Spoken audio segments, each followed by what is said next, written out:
भारत के प्रधानमंत्री होते। आप अपनी माता बहनों की आबरू की रक्षा करते हो, उसी तरीके से आपने अपने वोट की रक्षा करो। संत महापुरुषों को मैं नमन करता हूं, जिनके अध्यक्षता में आज की सभा चल रही और रेले हुए हमारे संयोजक कांडेकर सर जी एवं तमाम नौजवान साथी, बुजुर्ग भाई बहनों, और सबसे पहले साधुवाद उनका जो सामने बैठकर सुनने की हिम्मत करते हैं, वो सबसे बड़े साधुवाद के पात्र होते हैं। बाबा साहब अम्बेडकर ने कहा था, संविधान अंततः बुरा साबित होगा जब संविधान को चलाने वाले लोग बुरे होंगे।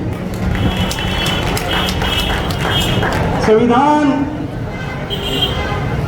जब अच्छा साबित होगा, संविधान कितना भी बुरा क्यों ना हो, वह अंततः अच्छा साबित होगा जब संविधान को चलाने वाले लोग अच्छे होंगे। तो आप सोचिए, ये संविधान कौन चला रहा है? बाबा साहब अम्बेडकर ने भारतीय संविधान बनाने के पीछे का यह कारण था कि आप आर्थिक तौर पर समानता हासिल करो, आप शैक्षणिक तौर पर समानता हासिल करो, आप राजनीतिक तौर पर समानता हासिल करो। बाबा साहब अम्बेडकर कहते हैं, एक वोट एक मूल्य।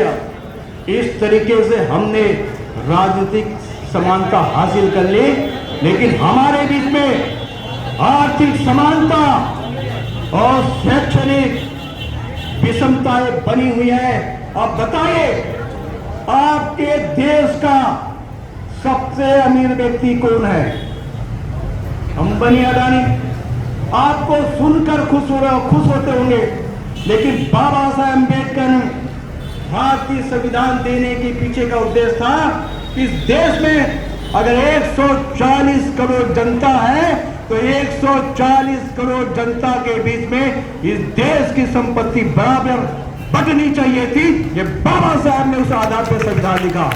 लेकिन ये देश के लोग, ये मनीवादी लोग, कुछ पूंजीपति को, कुछ अरबपति को संपन्न बनाना चाहते हैं, उन कारपोरेट घराने को संपन्न बनाना चाहते हैं। इसलिए सारी की सारी देश की संपत्ति उन्होंने उनको सुपुत्र कर दी। संविधान को बचाना होगा। अगर संविधान को बचाओगे तो आप अपने आप को बचाओगे। अगर ये संविधान नहीं होता तो आपको श्वास लेने की भी आजादी नहीं होती। ये संविधान है, इसलिए आपको श्वास लेने की आजादी है। अगर ये संविधान नहीं होता तो आपको श्वास लेने की आजादी नहीं होती। हमारे 1-2% के लोग जो है, कम्युनिटी के लोग शिक्षा को ग्रहण करके नौकरी पेशे में आए, इन मनुवादी लोगों का पेट का पानी हिलने लग गया, और पेट का पानी हिलने लग गया तो वो आरक्षण में वर्गीकरण की बात करते हैं, आरक्षण में डिवाइड करने की बात करते हैं कि आरक्षण में अगर वर्गीकरण भी हुआ होगा, अनुसूचित जनजाति, उन जातियों में कितनी जाति है, अगर उनका डिवाइड करेंगे तो आपके हक में 1% भी नहीं आएगा। आपके हक में 1% भी नहीं आएगा। इस तरीके का डिवाइड करना चाहते हैं। अगर आप मान लो, अगर ये वर्गीकरण होता है तो आपके बच्चे को लाभ मिलने के लिए 20 साल लग जाएंगे, क्योंकि 20 साल तक आपका बच्चा उच्च शिक्षा को ग्रहण नहीं करता, तब तक वो आरक्षण दबा का दबा रहेगा।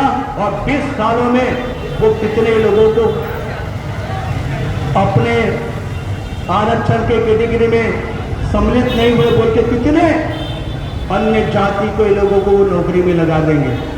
आपने सुना है कि भारत में एक लिटरेचर एंट्री है।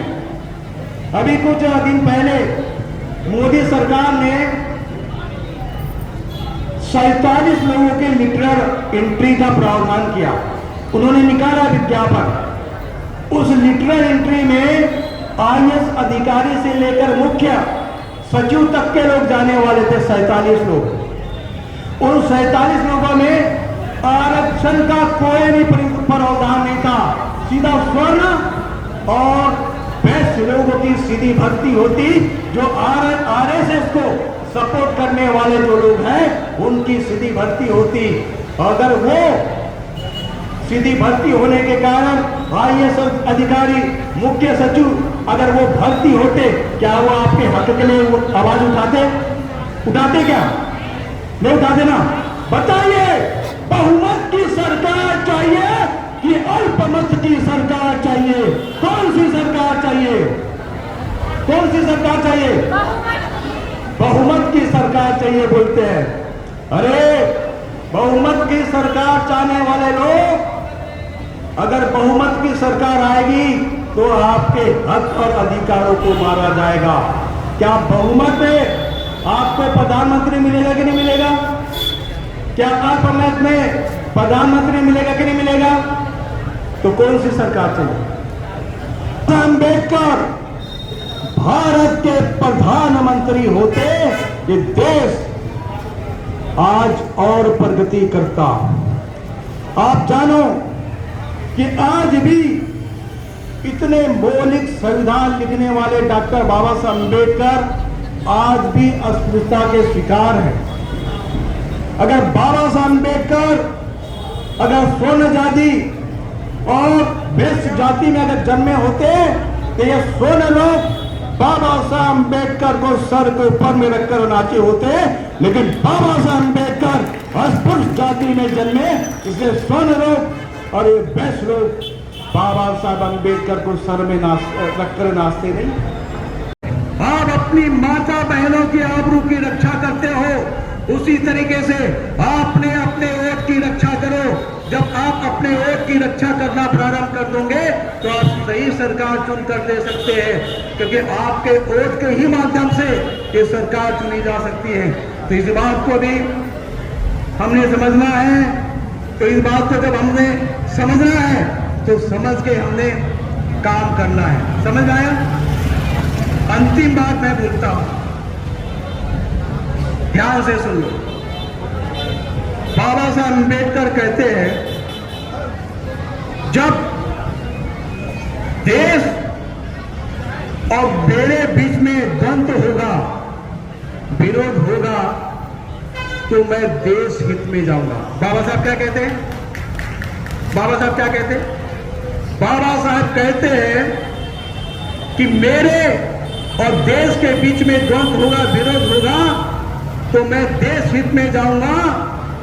अगर देश और अस्पृश्य समाज के बीच में द्वंद्व होगा तो मैं अस्पृश्य समाज के पक्ष में खड़ा रहूंगा, कि बाबा साहब अम्बेडकर कहते हैं।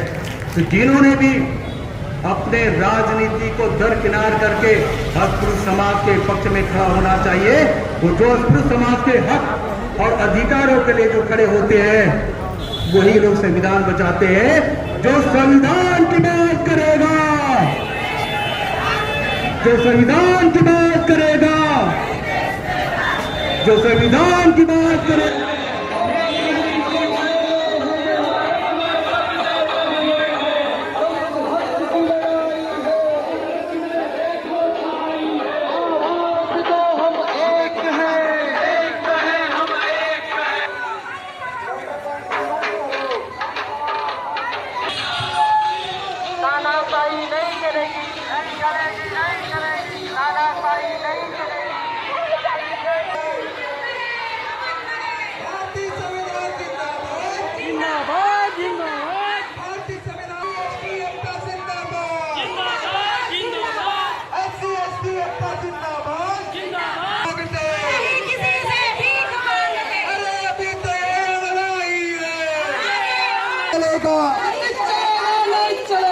वर्गीकरण वापस लो।